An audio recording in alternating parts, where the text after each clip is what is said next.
wannan ita ce jakar biliya wadda take cike da kuɗin al'umma da ya cuta. To ga jakar a hannuna.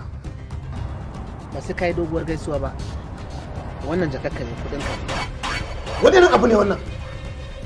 Ka zo sai ɓata mana lokaci kake.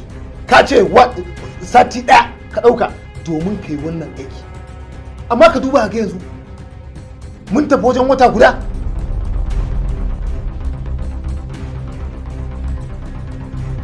Kuma ke ma banda abinki aikin wuta na natinsa ga dan banza da shege hadda diya da ce kalaman fina-finan soyayya an ce da su ma ke rudaki.